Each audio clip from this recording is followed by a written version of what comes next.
So good morning, everyone. My name is Vanessa Stevens, and I am the Castro College Strategy Manager with Alabama Possible.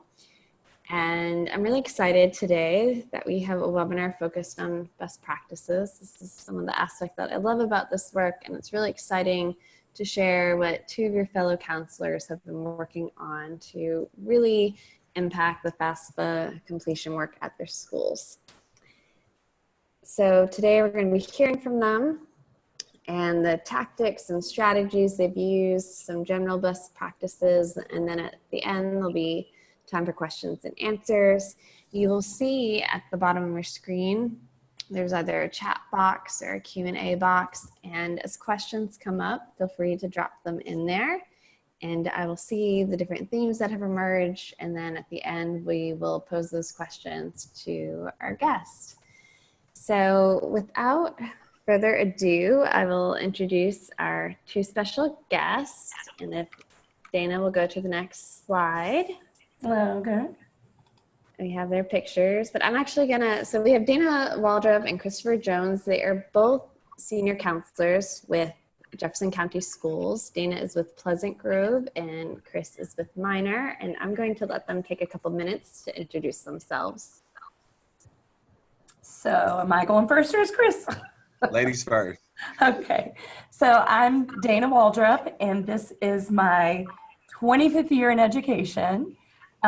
This is my 10th year in high school counseling, and I just recently moved. I've been at Oak Grove in the county for a number of years, and this is my first year at Pleasant Grove. So I've been very excited to make a change. I love my job. I'm not ready to retire yet.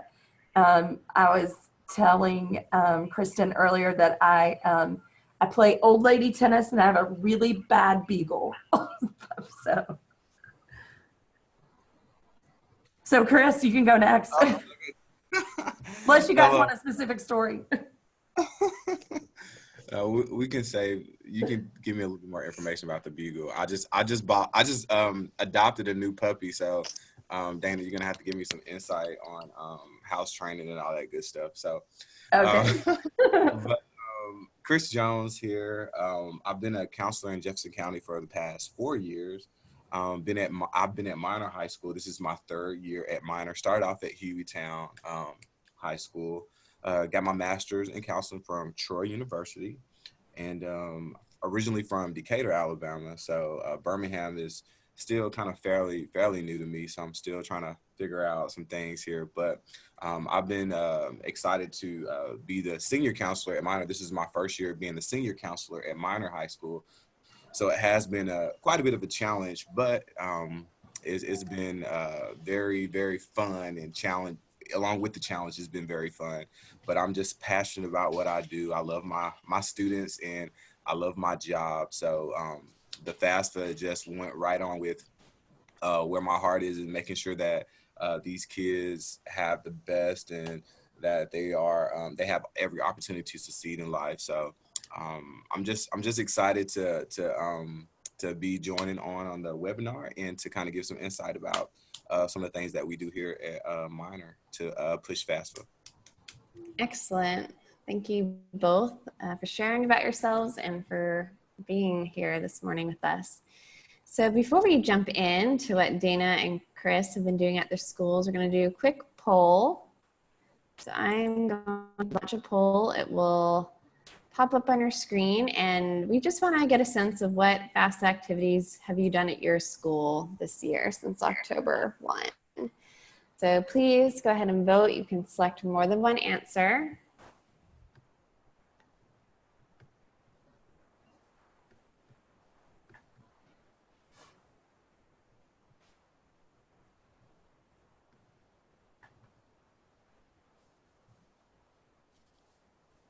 Give you guys a couple more seconds to vote.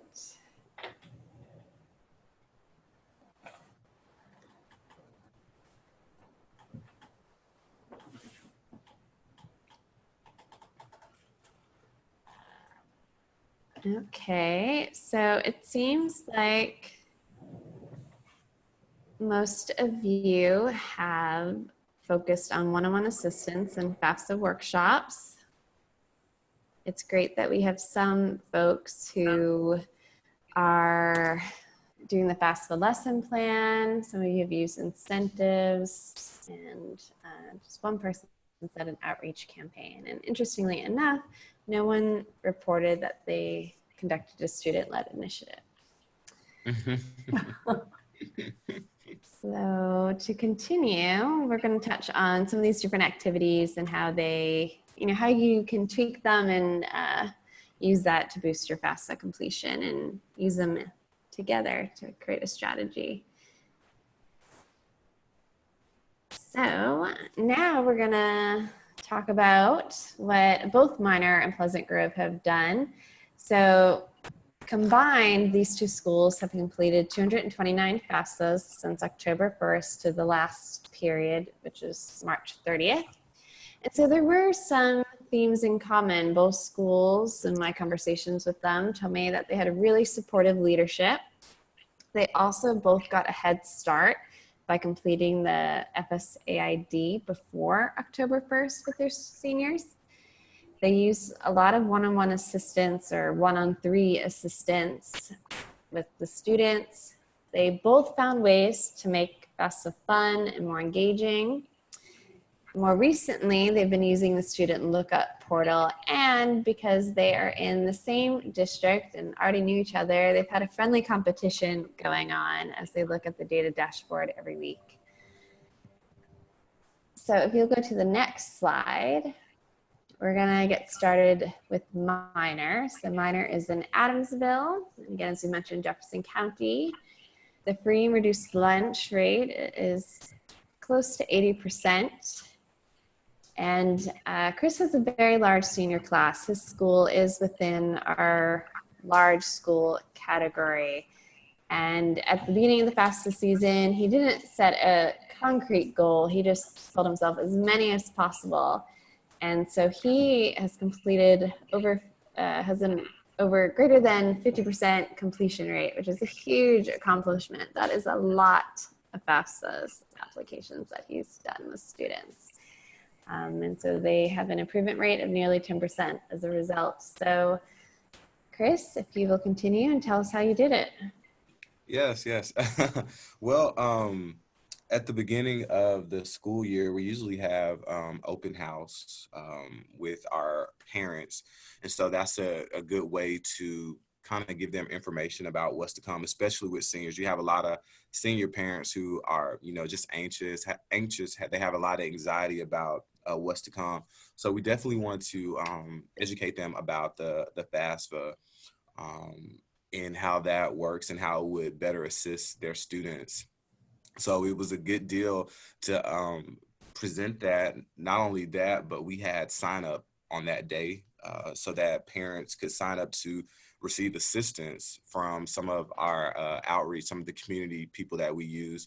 So that was a big deal. We had several parents sign up, and not only did we make it accessible for them during the day, but we made it accessible for them in the evening. We have a lot of parents that work during the day and they can't come during the day, and they would rather not send their information with their students. So we even made it accessible for them to come in the afternoon. So there were some days that we set up so that we could stay to about 6:30 or 7 to help. Also, on the open house day, we even opened the lab up that evening, and we had some community people come in to help the parents fill out FAFSA IDs as well. So that kind of eliminated a barrier, so they would know about that. So that was a good way of doing that that evening. So that definitely kind of boosted morale. Parents were just all over it, and they were just excited that we were able to kind of schedule something that would help them with their busy schedule.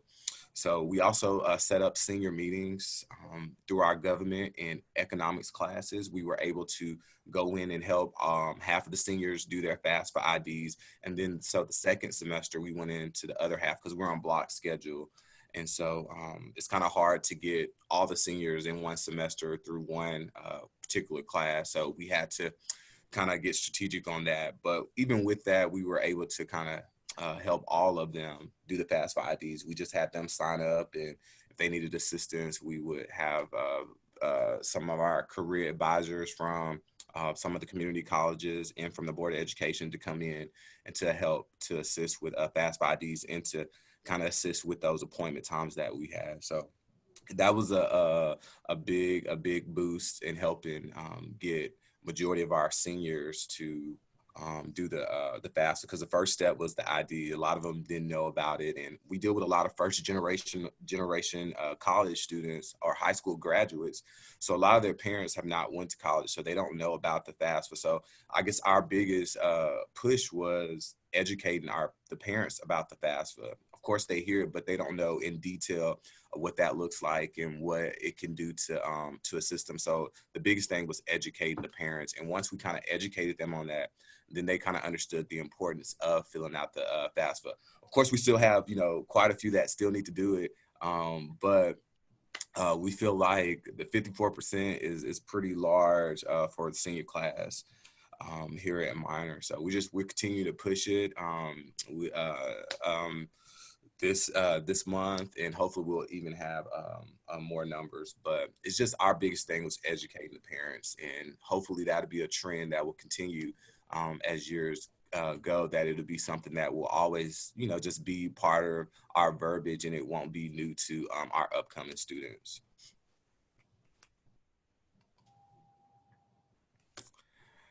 Yeah, so yeah, there's the one-on-one assistance.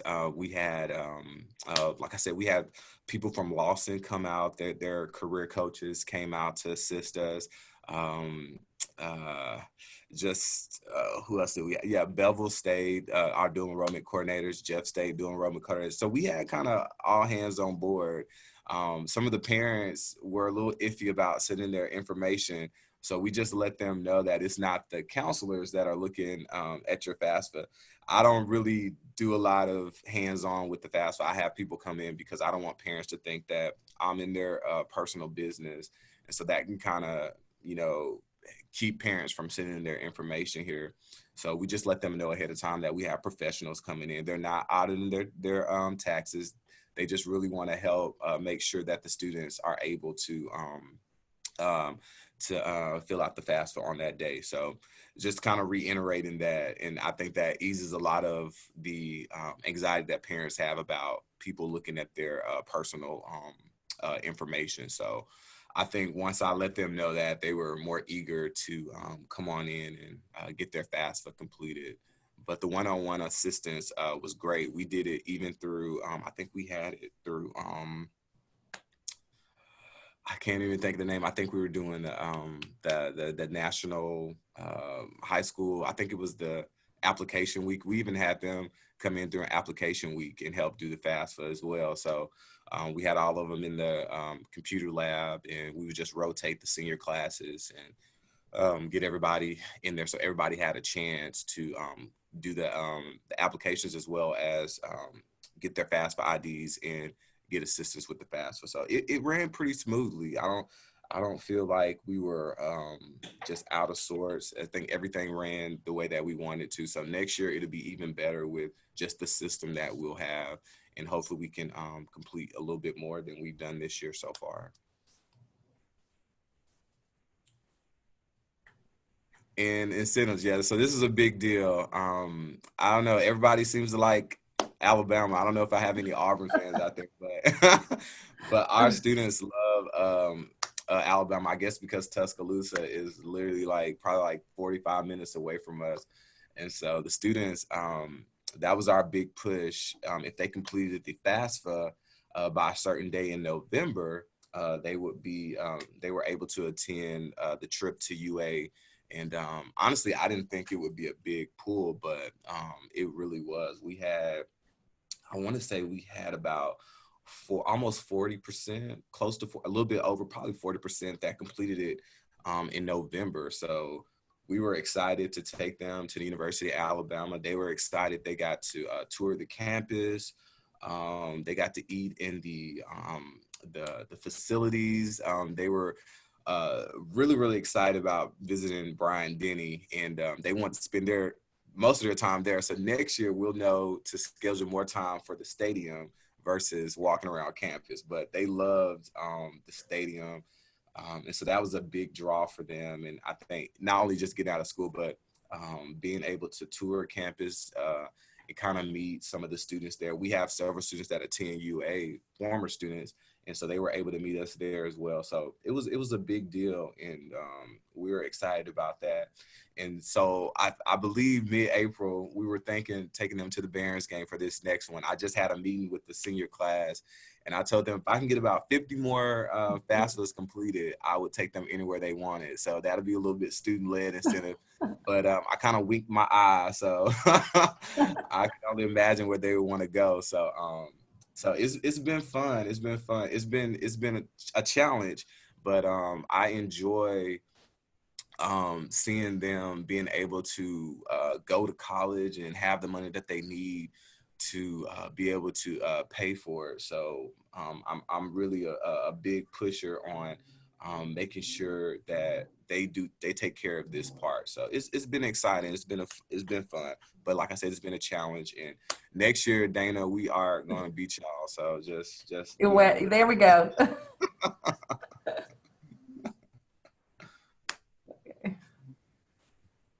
Okay, so thank you so much, Chris, for sharing. And like I mentioned, we'll have time for questions and answers. If you have questions about how Chris did everything, get into some of the details.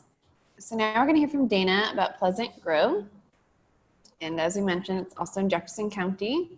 It has over 50% free and reduced lunch rate. And Dana did set a goal, and she made that public, and it was for 50%. And so it's very exciting. Dana has definitely exceeded her goal and has very much increased her school's FAFSA improvement rate. So Dana, congrats on all that, and we're excited to hear from you. Okay. I think it's really important. What I was excited about doing this with Chris is that it does kind of show you how FAFSA completion will work for a larger school like Chris's and then a smaller school like our school at Pleasant Grove. With only 120 seniors, it's definitely probably easier for me to make contact with all of my students than it would be for some of you that are in a larger school with a larger class. But definitely, I think that introducing the FAFSA and what it is and how it can work for you is extremely important. We started before the FAFSA season, like Chris did. We had a senior parent meeting the week before school started, and in that meeting, the FAFSA was on the agenda. And what we did in that meeting was we explained what the FAFSA is and how it can work for your student and paying for their school. So introducing how the FAFSA works within that college process is very important. Also, not so much this year, but at my old school, I had parents who were reluctant to fill out the FAFSA because they had the PACT program, or they knew that their kids were going to get a scholarship, and so they would not want to fill out the FAFSA. And so, it's a lot of educating the parents and the students about even if you are getting a scholarship, you still need that FAFSA on file. Even if your parents are getting using their GI Bill or their money from the military, that money all runs through federal programs. So just educating parents ahead of time on what the FAFSA is and how it can work for you. So we talked about it at the senior parent meeting, and then we also talked about at open house, we had the FSA ID flyers, which if you have never received those, I know one of our representatives from Bevel Community College would bring those and give those to us because they had a really great color printer and they looked really good. But if you don't have that, or someone who can get those, you can actually download those FSA flyers from the FAFSA website. There's a lot of information on there that you can do. So we passed out those flyers and we explained to the parents how to do their FSA ID ahead of time. We still have a lot of confusion, no matter how many times we say it, of one parent has to fill out that has to have an FSA ID and one student. So it's confusing because I think a lot of them will think if just the student fills it out, you know, they're ready. But we still actually have confusion over, we got to get one parent and one student. So we did those, passed those out in open house. And then during our advisory period, I think I heard you guys heard Chris say this too. Jefferson County is really big on the advisory period. So we do have them at least once a week. We actually have them every day at our school. But during advisory, we can do a lot more things, especially on block schedule, where we can't, all students don't have government economics, you know, throughout the year. We can use our advisory periods to really focus in on our seniors. But during advisory period, we did our FSA IDs. And then looking at my notes, prior to October 1st, we did a FAFSA day where we did open up a computer lab in the library.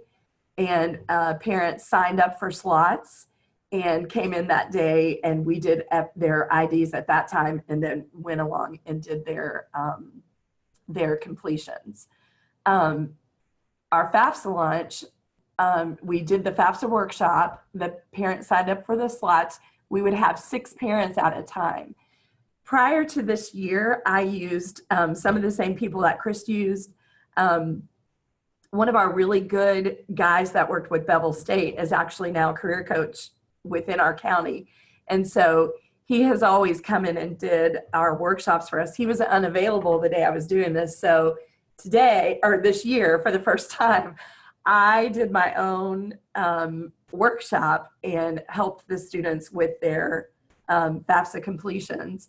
I did talk to the parents about confidentiality, and I, you know, told them that I am held by FERPA laws and that, you know, things would be held confidential with me. It helps when they have that link to the IRS because we don't really have to see their information at that point. So I really didn't have any parents who were adamant about me not helping them with their FAFSA. Of course, some parents are going to do it on their own anyway, and I did have a lot that did that, but the large majority of my parents went through the FAFSA with me in our computer lab. On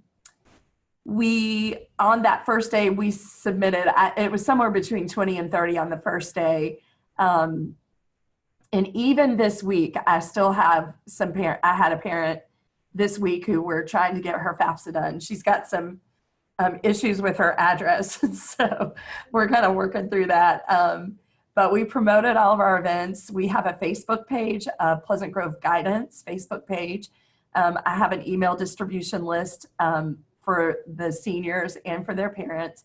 And we also did a phone cast for that. So that was kind of how we did FAFSAs during the launch.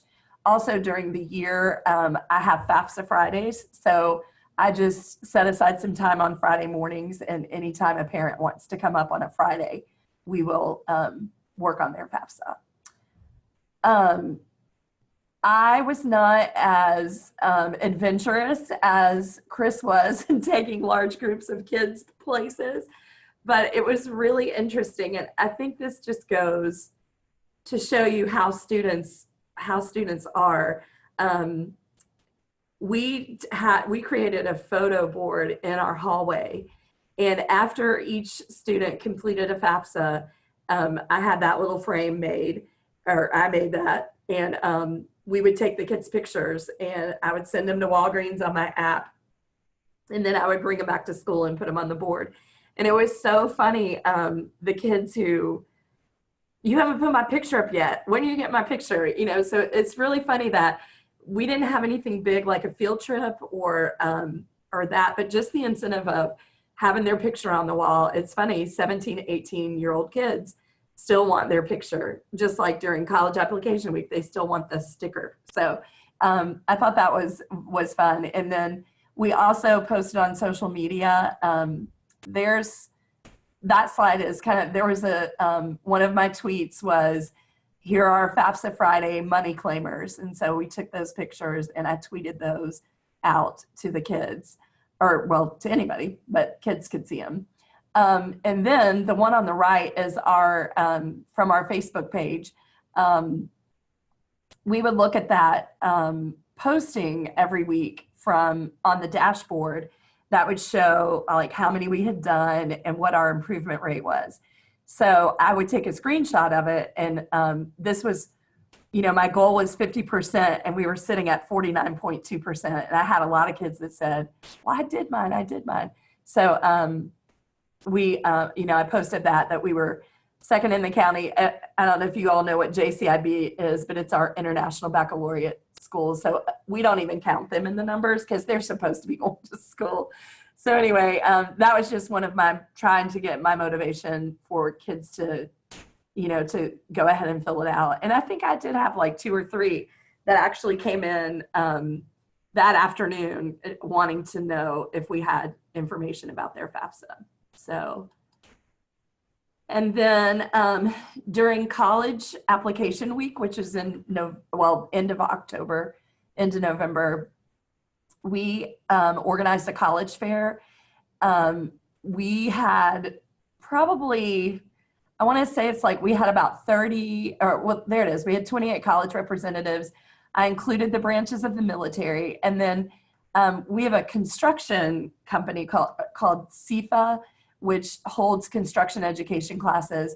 And then Aveda, which is a beauty institute, they also, Aveda and Paul Mitchell accept FAFSAs into their programs. So I tried to include some of those vocational technical places that aren't traditionally through a community college and allow them to come in. During that week, we also had some of our alumni come back. Some were as recent as 2-year graduates, and then we even had a dentist who in his 40s who came back and just talked to the kids about the importance of going to college and how it can be funded for you and that type thing. At the college fair, we had a table with FAFSA information. And once again, we had those flyers that we were giving out to parents and students. So that's kind of what we did. And there we go. Great. Thank you so much, Dana. So as you guys can see, both Dana and Chris made FAFSA more fun. In addition to the recommended steps of one-on-one assistance and trying to do more workshops and group processing, so to say.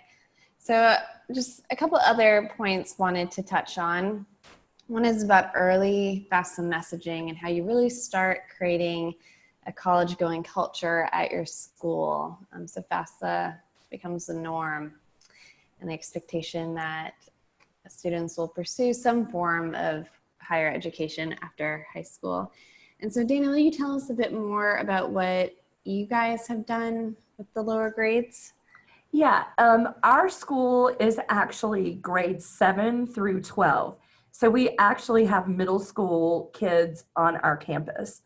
So the other counselor and I, we really wanted to commit to trying to get the message out as early as possible. So it really works beautifully when you have those 7th and 8th graders already here. And so what we did during that college application week, during that advisory period, because it's a second period every day, it's on our block schedule, we have like a skinny period. So it's actually a 50-minute class.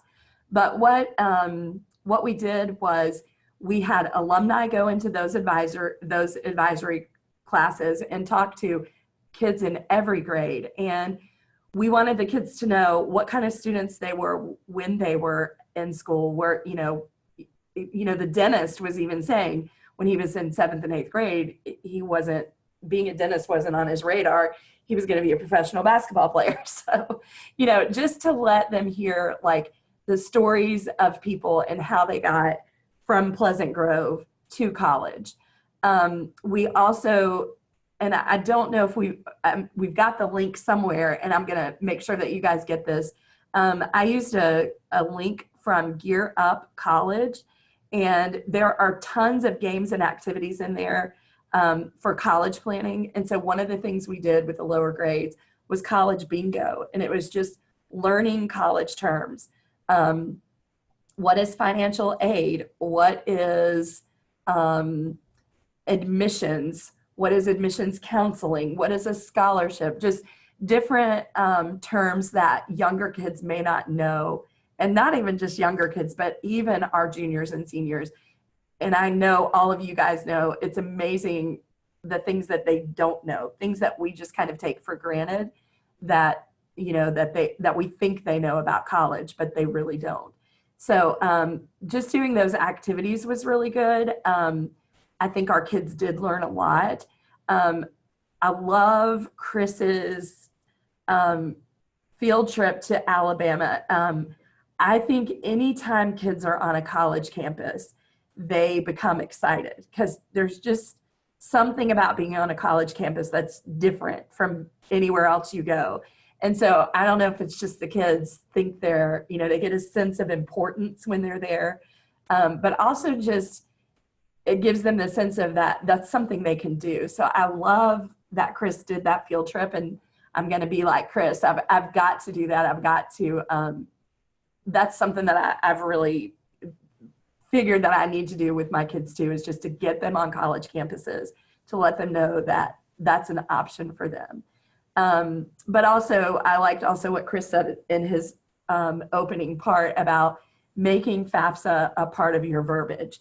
We don't just have to introduce it, but we have to keep talking about it.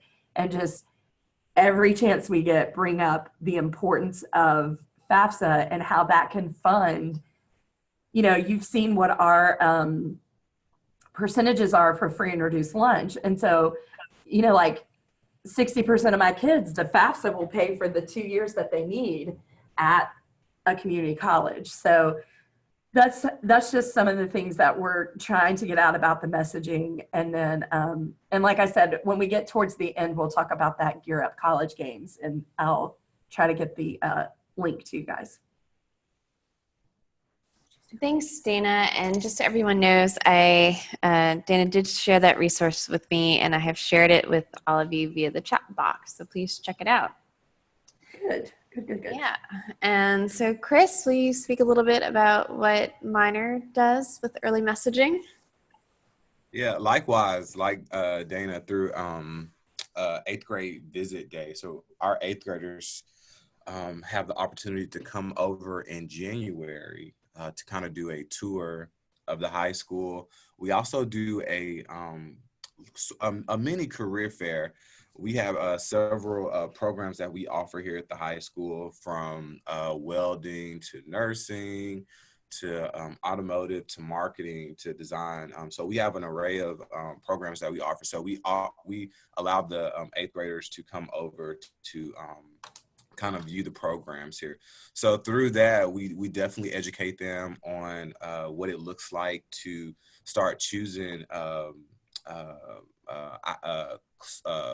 majors and start choosing what they want to do in life. And through that, we present those types of deal about GPA and keeping your grades up, because of one day you may need to apply for scholarships or apply to school to fulfill some of, you know, their dreams. So we definitely push it out during our 8th grade day. Also through advisory, like Dana was saying, through advisory, we meet with our 9th, 10th, and 11th graders. And we, through the program called Cooter, we do 4-year plans. And through that, there's just a bunch of things on their programs that you can do, different assessments and interest surveys. And so through that, we kind of educate them about the importance of what it looks like to choose a school, meeting requirements, if you want to go to a large school, a small school. So we use that program to help assist some of our younger students with educating them about taking that next step. And we don't want it to be too late. We don't want it to just sneak up on them on their junior year or their senior year. We want to go ahead and let them know to be going ahead and start searching for those things and having an idea about what it is they want to do once they graduate high school. But I feel like Dana covered a lot of what we do here. It's very similar to what they do at Pleasant Grove, as far as just educating them a little bit sooner and not waiting until they're juniors and seniors and they have no clue about what the FAFSA is, or what it's like to create a college resume, or to search for, high school, or high school, but to search for a college or a major. So we really we're trying to change the culture around here as far as expectation, and we have high expectation for our students, and we want them to be on the up and up, just like any other school would be. So it's just about educating. We're in that stage of really pushing and educating our students, and letting it just be part of our lingo, as far as pushing college, not only college but military and other post-secondary things. We still tell our students to do the FAFSA regardless of military, or if they have a career lined up outside of this, because we know that their minds may change. So we kind of go ahead and tell them to do that and not to wait. But our eighth graders and our younger students here at Minor, they are hearing about it, and hopefully that will transition onto the next year, and they'll start to ask questions and that good stuff. But we'll continue to push it out during advisories and during our eighth grade days, and any other events that we may have that pertain to some of our younger students here. But other than that, it's very similar to what Dana does at Pleasant Grove. Great, Chris and Dana. So the newest tool in the toolbox is the Student Lookup portal by the Alabama Commission on Higher Education's new FAFSA completion project. And so I know through Dana and Chris, they told me that they gained access to it in mid-March, and now they're able to look up their students. And so would you guys mind sharing more about that and just how it's been helpful for you? Yeah, well, I guess I'll go real quick. It's been a godsend. I love it. And we are having here at Minor a college and career signing day at the end of the month. So our students will be able to kind of just proclaim what their plans are. On next week, using the FAFSA portal, I'm able to go through and know every single one of my seniors who have not completed the FAFSA, and know why, for some of them, why it hasn't been completed. So next week, I'm going to spend my entire week dedicated to figuring out why students haven't filled out the FAFSA. And if it's just a parent signature, because most of them I've been looking through that have not been completed are, it's just one little thing, which is a parent signature. So I'm going to dedicate my time next week, me and my co-counselor, with calling parents and saying, hey, you're missing one thing on your FAFSA. And so that's what I'm going to use the portal for. So it's been really helpful versus, I think at the beginning of the school year, we had to ask students to bring that information in. So it was just a headache trying to take in paper or printouts from those students once they completed it. Now we have the portal that will, be right at our fingertips, just to log on and know exactly what they need, or to just see who hasn't completed it. So I've been very, very excited about the portal, and it's going to really help out in the future. Yeah, and I have also used the portal, and I'm like Chris, I loved being able to go just straight down that list and see complete. And then you get to the incomplete, and it will, if some of you have not been able to access it yet, it'll tell you, like, if it's incomplete, it will say missing student signature or missing parent signature. Well, those are extremely easy things to correct. And so that is also one of the ways that I found out you can actually fill out your FAFSA, but if you don't have your FSA ID, it won't let you sign it. So when, we're starting, I think both Chris and I are starting that process by saying, okay, first you're going to put your FSA ID, then you're going to go fill out your FAFSA. Well, for some of the people that go ahead and do it on their own, they just go straight in there and they're able to complete that FAFSA. But when they get to the end, it won't let them sign it unless they have a verified FSA ID. So looking at this, I was able to see if it was missing a parent signature. I called those parents. I had to work 2 days during spring break. So I called those parents during spring break and I said, hey, I was just looking on the portal, noticed that there was your parent signatures missing. So that parent was then, I just walked them through over the phone how to do their FSA ID. They were able to do it, log back in and sign it, and they were done. So that was a very good thing for us. The other thing that I noticed, we actually caught this. I know some of you, we always talk to them about make sure you log into FAFSA.gov and not .edu and .com. I actually had a parent this year, this is the first time in the 4 years that I've really been doing this, that the parent could not log in the FSA ID. She had her username and she had her password. Well, she was having an issue and she could not answer her challenge questions. And which we all know, sometimes we forget those.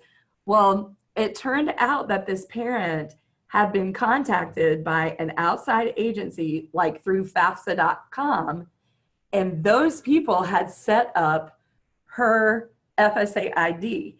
So when she thought she was doing the FAFSA, she was not. These people had used her information, and that is the first time ever that I've heard that, personally happen. So that was another thing that we kind of caught through that. The portal's not perfect. I did have a student yesterday who came in, he got accepted to Kentucky. And so I said, you haven't done your FAFSA yet. And he said, Miss Waldrop, you took my picture, it's on the wall. And so I looked in the portal and his name was not listed, but he and I logged into his FAFSA and sure enough, he had done it and it was complete. So it's not 100%. So you may want to, double check with some of your students as you're doing that. But for the most part, it has been a really great thing and a good tool. Great, yes. And if anyone encounters any issues or has questions because you still don't have access to it, please reach out to me and I can connect you with the right folks at the Commission on Higher Education so we can get you started. So if you'll go to the next slide. Yeah, so just wanted to complement some of this information we're sharing of best practices with research from the National College Access Network, of which Alabama Possible is a member. And they did some research with the Kresge Foundation across 22 cities and their schools. And what they found were successful practices were setting a goal and also making that goal public, at least within leadership level or even with all your students, parents, because by setting a goal, you make yourself more accountable and you can also measure and track progress based on the different strategies and tactics you're using. You use the student level data via Lookup portal. So Alabama unfortunately was lagging behind with that, but now we have it. And so next year is going to make a huge difference, a game changer to really help boost completions across the state. They recommend using student-led initiatives such as peer mentors. So this is a way to empower engaged students who might be more inclined to want to work on college access issues at school.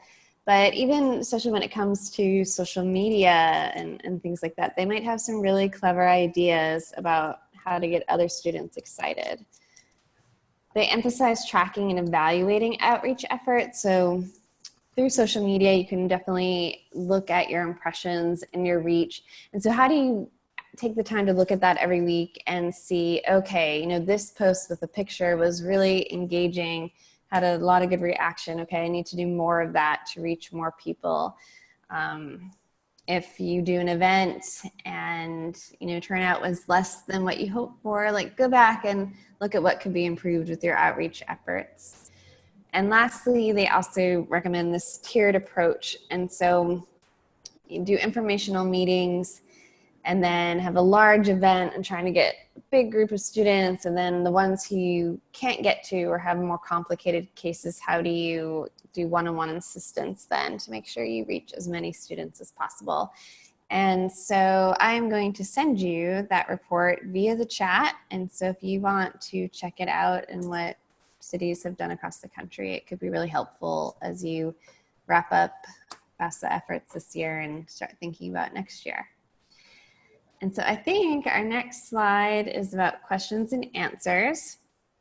And so please take a couple minutes to think about what are some of your questions for Dana, or Chris, or myself, and just drop that into the Q&A box, or if you find the chat one, that's fine too.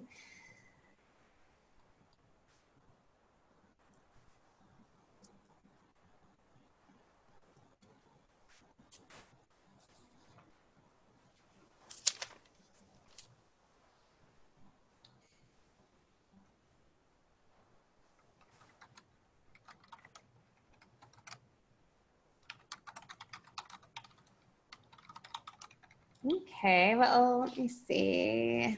Let me see. We don't have any questions.